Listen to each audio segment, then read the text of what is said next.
it's Rachel and Rainbow, and today we're going to go over leave it and drop it. Both are very important, and just remember that leave it is before something is in his mouth, and drop it is used after he already has something in his mouth. For leave it, when we tell him to leave it, we want him to leave it and never touch it again. So when you practice leave it at home, don't use food or toys or anything that's his for leave it, because then it will just kind of get him in the mindset that he just has to wait until he can have that thing, and he'll be thinking about it and wanting to get it later, even if he is waiting for the moment.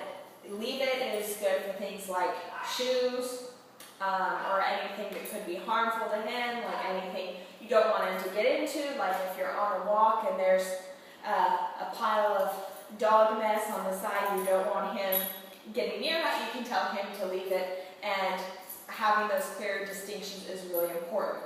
For drop it, it's important for all things in case he does pick up something he's not supposed to, or even if you're just playing around, you want to play fetch with him and need him to drop the ball or the toy before you can throw it again.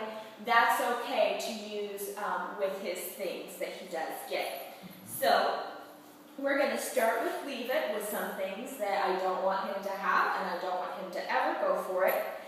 With leave it, we don't usually treat for it, but what you can do, and what I'll do here, is teach him leave it and take it.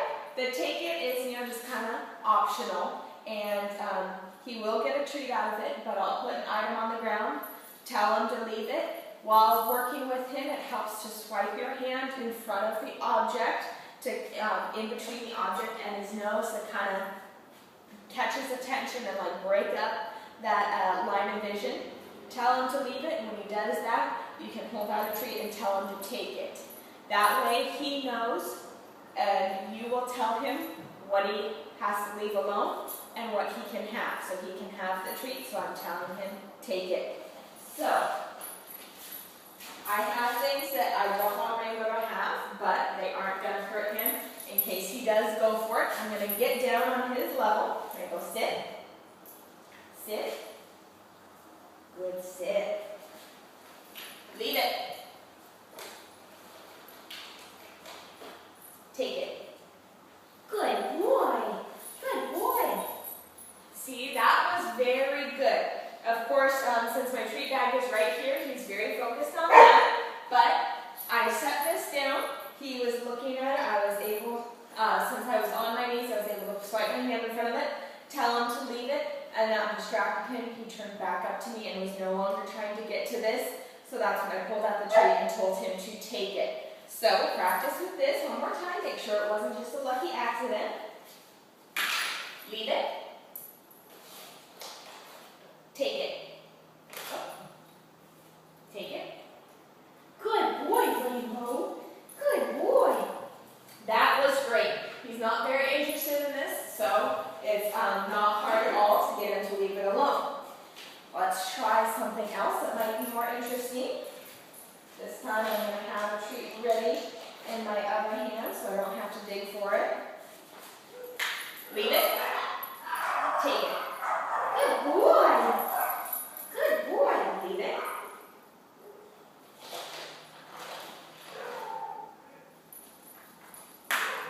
Leave it. Take it. Good boy. Good boy. All right, that was excellent as well. Not interested in this at all after I tell him to leave it. He's very responsive to my hand going in between his nose and eyes and the object, so that's good. And he's also very focused on the food, which is making this easier. Now you need to practice this a lot with objects like this and with treats, so that if you're out on a walk or anything, if you tell him to leave something, he will leave it, even when it's more tempting and even if you don't have a treat readily available.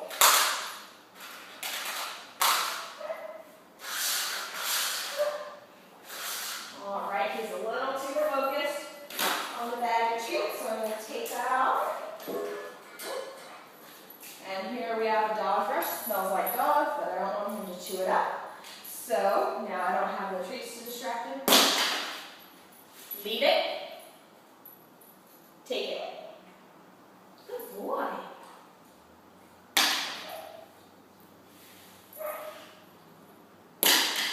Leave it.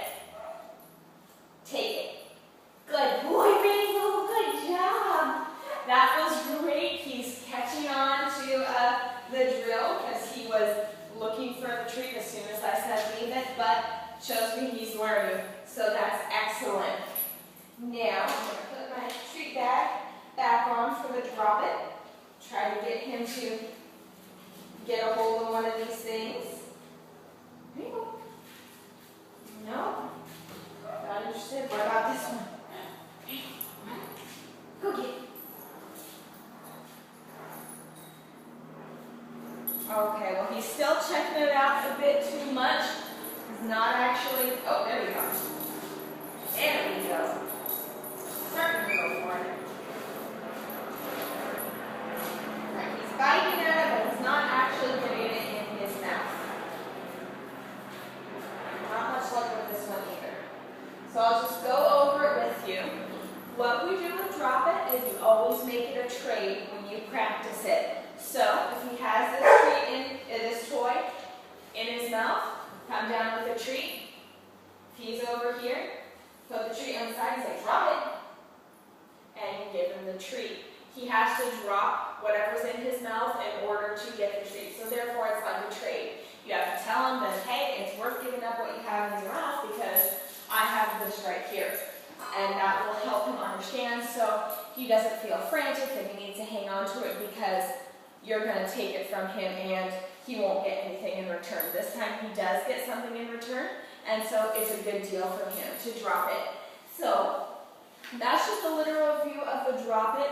Practice it, and then again, it's fine to practice with his toys at home or practice with anything that you don't want him to have, but remember with leave it, only use that for stuff that you never want him to have and that you have no intention of giving it to him later. Or things that are already his, don't use that. But he's doing a really good job. He's very easily trained with the treats, so take advantage of that and practice so that he does know it and will listen to it even if you're in a situation where you don't have treats readily available. This was Rachel and Rainbow, and we are working on Leave It and Drop It.